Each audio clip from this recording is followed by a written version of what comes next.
अभी से भगवान कृष्ण के जन्म महोत्सव की बहुत बहुत बधाई। हमारे लड्डू गोपाल कल्लू जी महाराज साल में एक बार उनके स्नान का हम लोग रखते हैं। तो कल रात्रि को 8 बजे से 9 बजे तक हमारे यूट्यूब चैनल पर, फेसबुक पर आप लोग लाइव ठाकुर जी के 1 घंटे का 8 बजे से 9 बजे तक स्नान का दर्शन रात्रि को कर सकेंगे। मोबाइल पर आप लोग आराम से अपने यूट्यूब, फेसबुक पर ठाकुर जी के सुंदर स्नान का दर्शन, जो साल में एक बार का हम लोग करते हैं, उसका दर्शन आप कर सकते हैं। एक पात्र में जल और दूध ले लीजिए। तो कहोगे गुरुजी ये कथा कहाँ से निकाल के लाए हो? तो विष्णु पुराण में से आप उसको स्मरण कर सकते हो। काय में से? विष्णु पुराण में से। एक पात्र में देसी गाय का दूध, जल उसमें रखकर, और आपके यहाँ अगर लड्डू गोपाल हो, यदि आपके घर में ठाकुर जी हो, लड्डू गोपाल हो, विष्णु जी का कोई स्वरूप हो, श्री हरि का कोई स्वरूप हो, तो उस पर आप संध्या के समय पर दुर्वा डालकर, उस दुर्वा से अगर लक्ष्मी जी के नामों का 108 बार उच्चारण कर कर, घी का दिया लगाकर, कैसर के चावल साथ में रखकर केवल उस जल का और दूध का मात्र छींटा देते हो, तो उसके घर में कभी लक्ष्मी की कमी नहीं आ सकती, संपदा बढ़ती चली जाती है। 108 बार लक्ष्मी के नाम का मात्र उच्चारण कर लेने पर, भगवान विष्णु के चरणारविंद पर, भगवान विष्णु के चरणों पर केवल उस दुर्वा का, जल का, दूध का सिंचन कर देने से भी लक्ष्मी की वृद्धि होती है। आपके घर में छोटे से ठाकुर जी हैं, आपके घर में छोटा सा कन्हैया है, और छोटे से कन्हैया जो पुराने समय का है, उसको नेत्र भी लगाने की जरूरत नहीं है, क्योंकि उसके नेत्र हैं। और मान लो तुमने इतना बड़ा कन्हैया ले लिया, तो अरे बोलो तो जम के जरा, और उसका कोई एक नेत्र कहीं गिर गया, एक नेत्र कहीं चले गया, तो फिर दूसरा नेत्र लगाना पड़ेगा कि नहीं लगाना पड़ेगा? और अगर एक नेत्र पर रखोगे तो अच्छा लगेंगे कि ठाकुर जी? नहीं। तो नेत्र होना, जितनी बड़ी मूर्ति होती है, जितना बड़ा स्वरूप होता है, जितना बड़ा शिवलिंग होता है, जितनी बड़ी मूर्ति की स्थापना होती है, उतनी उसमें सेवा की और भाव की जरूरत पड़ती है। भगवान विष्णु ने जाते हुए शिव बाबा को देखा। शंकर भगवान से, भगवान नारायण ने कहा आप कुछ कहेंगे नहीं? भगवान शंकर कहते हैं नारायण चिंता मत करो, ये बद्रिकाश्रम में जो आएगा चने की दाल चढ़ा कर जाएगा, चने की दाल को मंदिर के पीछे बैठकर ओम नमः शिवाय बोलकर जो नारायण को समर्पित करेगा, उसके मनवांचित फल को मैं 3 महीने में पूरा कर दूंगा, उसके मन की कामना को मैं 3 माह में पूर्ण कर दूंगा। आज भी नियम है, चने की दाल को लेकर जाते हैं, बद्रिकाश्रम के मंदिर के पीछे बैठकर चने की दाल को लेकर ओम नमः शिवाय का जाप करते हैं। 7 बार ओम नमः शिवाय बोलकर चने की दाल वापस घूमकर भगवान विष्णु को समर्पित करी जाती है, तो 3 महीने में मनोकामना पूरी हो जाती है। भगवान की मूर्ति जितनी छोटी होगी उतना सुख देती है, जितनी बड़ी हो जाएगी उतने लाड़ की जरूरत पड़ जाएगी, उतने लाड़ की जरूरत।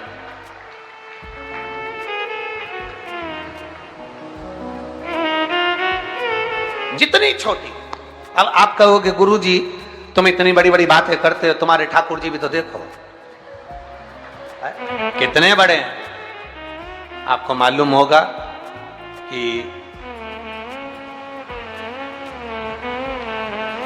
इंदौर में कथा थी, बहुत साल पहले, 20-1 साल पहले की बात होगी, 20-22 साल के पहले की। इंदौर के सेठ जिनके पास में ठाकुर जी थे, और उनके कोई गुरुजी, अब गुरुजी तो गुरुजी होते हैं, उन्होंने कह दिया इतनी बड़ी मूर्ति घर में नहीं होना चाहिए।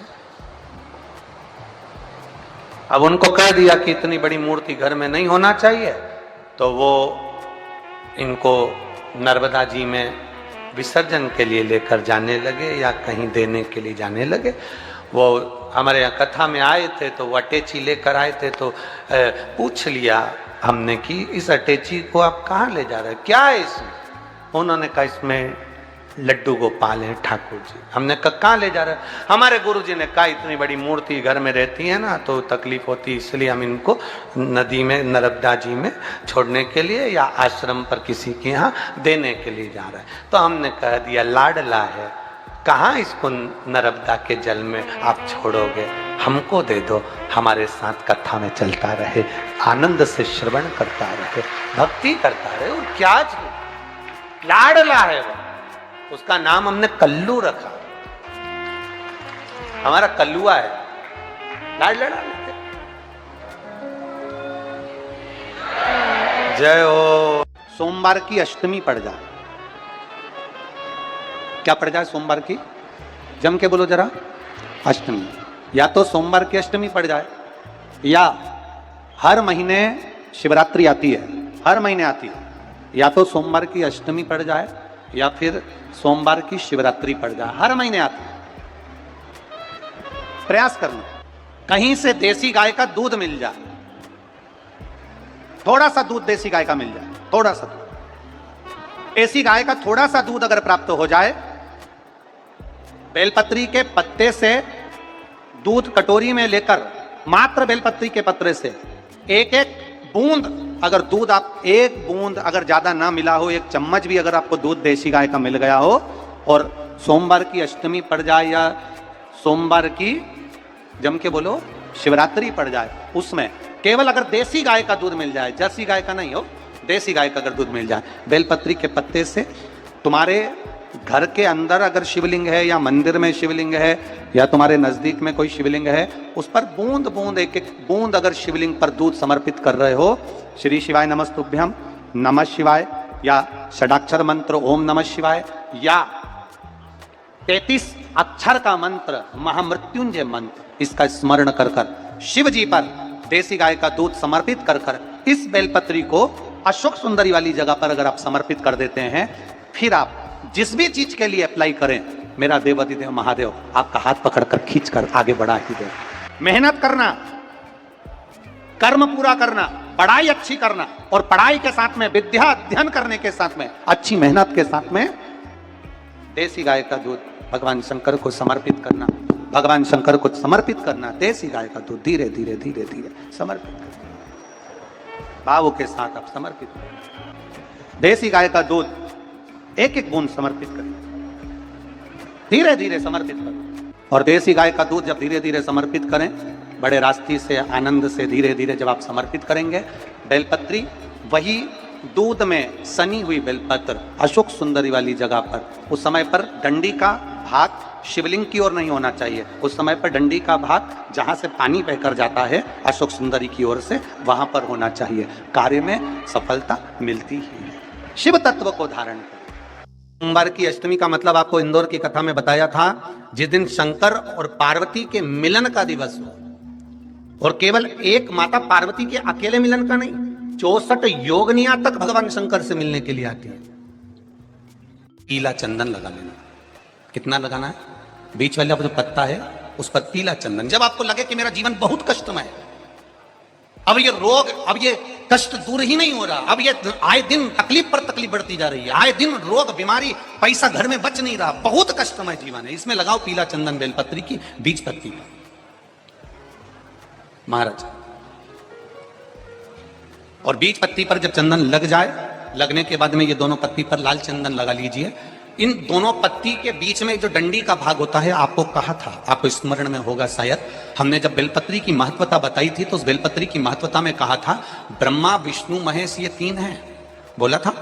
बीच में ये बड़ी पत्ती से लेकर जो 2 पत्तियां होती हैं, इनके बीच में जो जगह बचती है, इसमें मां पार्वती के 64 योगनियां, मां पार्वती अपनी पूर्ण सिद्धि के साथ में जितनी भी देवी के स्वरूप हैं, वो माता 64 योगनियां देवी के स्वरूप में यहां पर विराजमान होती हैं।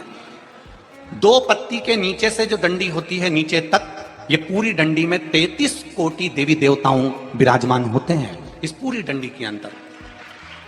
तो ये बीच वाली पत्ती है, ये जो बीच वाली पत्ती का जो भाग होता है, इस पत्ती के भाग में शहद का प्रयोग कर कर, यहां पीला चंदन, लाल चंदन, शहद का प्रयोग कर कर, इसी तरह से पकड़कर ये बेलपत्री की जो डंडी है वो अशोक सुंदरी पर जब आप समर्पित करें, तो जहां से जल बहता है उस ओर पर इस पत्ती को चढ़ाकर केवल आपके हृदय की बात कहकर देवाधिदेव महादेव से कोई भी शिव जी का मंत्र, पंचाक्षर नमः शिवाय, षडाक्षर ओम नमः शिवाय, श्री शिवाय नमस्तुभ्यम, या महामृत्युंजय मंत्र, जो शिव का मंत्र हो आपके पास में, उसको बोलते हुए देवाधिदेव महादेव को धीरे धीरे जल की धार चढ़ाना प्रारंभ करो।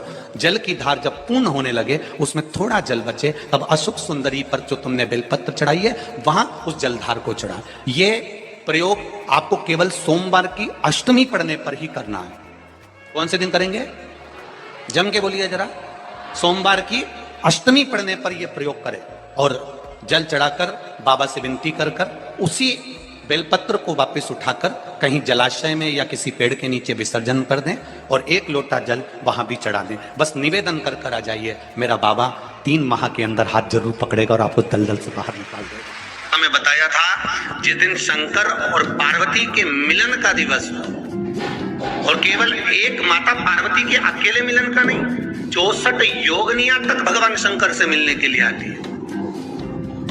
पीला चंदन लगा देना। कितना लगाना है?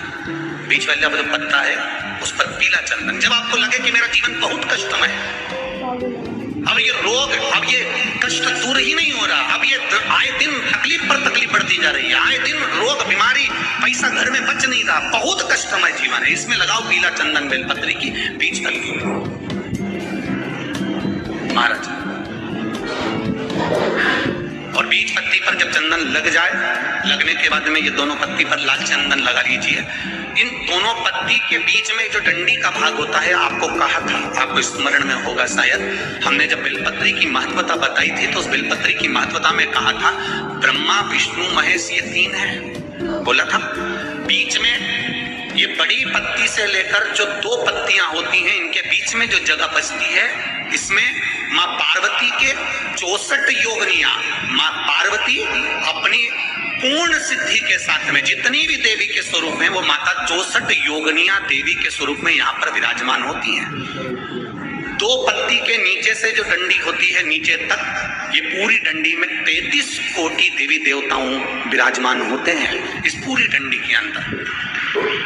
तो जो बीच वाली पत्ती है, ये जो बीच वाली पत्ती का जो भाग होता है, इस पत्ती के भाग में शहद का प्रयोग कर कर, यहाँ पीला चंदन, लाल चंदन, शहद का प्रयोग कर कर, इसी तरह से पकड़कर ये बेलपत्री की जो डंडी है वो अशोक सुंदरी पर जब आप समर्पित करें तो जहां से जल बहता है उस ओर पर इस पत्ती को चढ़ाकर केवल आपके हृदय की बात कहकर देवाधिदेव महादेव से कोई भी शिव जी का मंत्र, पंचाक्षर, नमः शिवाय, षडाक्षर, ओम नमः शिवाय, श्री शिवाय नमस्तुभ्यम, या महामृत्युंजय मंत्र, जो शिव का मंत्र हो आपके पास में, उसको बोलते हुए देवाधिदेव महादेव को धीरे धीरे जल की धार चढ़ाना प्रारंभ करो। जल की धार जब पूर्ण होने लगे, उसमें थोड़ा जल बचे, तब अशोक सुंदरी पर जो तुमने बेलपत्र चढ़ाई है वहां उस जलधार को चढ़ाए। ये प्रयोग आपको केवल सोमवार की अष्टमी पढ़ने पर ही करना है। कौन से दिन करेंगे? जम के बोलिए जरा। सोमवार की अष्टमी पढ़ने पर यह प्रयोग करें और जल चढ़ाकर बाबा से विनती कर कर उसी बेलपत्र को वापस उठाकर कहीं जलाशय में या किसी पेड़ के नीचे विसर्जन कर दें और 1 लोटा जल